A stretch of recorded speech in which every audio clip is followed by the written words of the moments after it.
Meanwhile, you talk another thing about fake news. Remember when the fake news came out of Ferguson? Remember that fake news? The hands up, don't shoot that never happened, but became regurgitated by, and still remains so, by movements everywhere. The hands up, don't shoot. If you want to talk about fake news, you don't get more fake than that. It also began, of course, the aggression towards police officers that we're seeing all over the place and that we saw in St. Louis.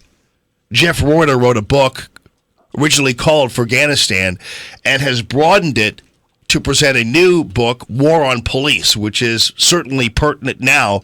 And Jeff, of course, is the union head there at the City Police Department. And Jeff Roorda, first of all, thanks for joining the show, buddy. Yeah, it was a long night last night, Jamie. Oh, I'm sure it was. So, first of all, this was number 4 in terms of attacks on police over the weekend.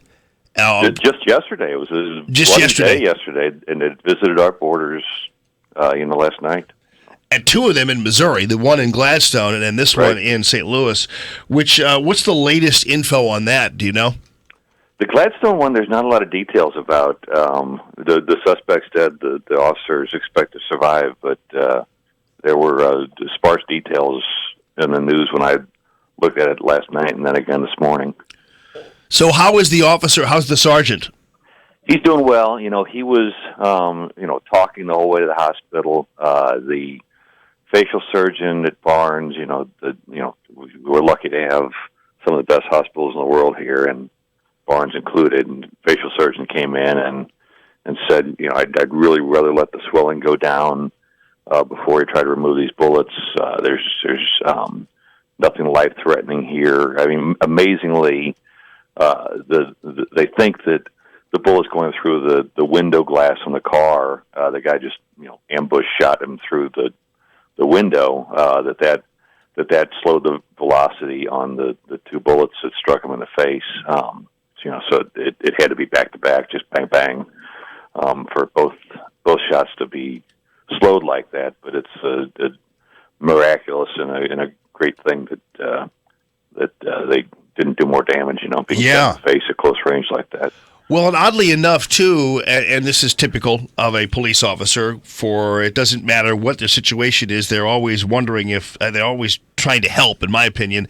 And so this was a situation where he actually thought this person who shot him wanted to ask him something or wanted to, he was going to respond to something that this person in the car next to him was doing, correct? Yeah, right. And, I was a cop for 17 years, but I've been out of the business for 12 years. I mean, I remember people walking up or pulling up to a police car all the time to ask directions or to, ask some question. And, now that's a life-threatening situation when someone pulls up to you. I mean, this is one thing for your viewers. When you approach a police officer, don't pull right up next to them. Stop. Walk up to the car from the front where they can see you, because they're at a new threat level right now because of all this violence against them. Right. Now, this suspect, later on, the police tracked him down, correct? Yes. There was another shootout. He fired at an undercover car. There's a joint task force that involves our officers and the FBI that ultimately tracked him down, shot at the undercover vehicle, and then they chased and returned fire when he turned on him with the gun. So we read your book, War on Police, and we realize that 4 shot in one day, not a coincidence. No. This is, and the one in San Antonio sounds very much like an ambush too. The cop was on a traffic stop near the police headquarters. A second car pulled up behind him and just blasted him. Yeah. I mean, it's amazing. And so your book is out now. Essentially, it can be purchased on Amazon.com, correct? Yeah, Amazon Kindle, thewaronpolice.com, and in bookstores near you as well. And you know what? Sadly enough, and to the Post-Dispatch's credit, they did a story, just so happens, over the weekend on these 2 officers who have been paralyzed. Right. the Rock Hill officer, and then I think it was the Hazelwood officer, right? Florissant, yeah. But they did a story on these two guys, and much to their credit, they did the story. But these were two guys, and you barely remember what happened to them, but they have now are in obscurity, so to speak. One is just bedridden, and the other is trying to get back into life here. And it's just a sad story because I'm hoping this sergeant is just not another one of those law enforcement officers, another one of our heroes who is just kind of forgotten about like some of these other guys are.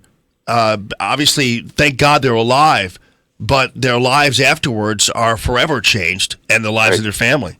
Well, this guy's going to be scarred forever, and may not be able to go back to work. I mean, after getting shot like that, a lot of guys just can't go back to work. Well, Chief Belmar was telling me about the shootings that happened a while back where they survived, and it's hard. I mean, it's traumatizing. I mean, that's just the bottom line. Yep. Yeah.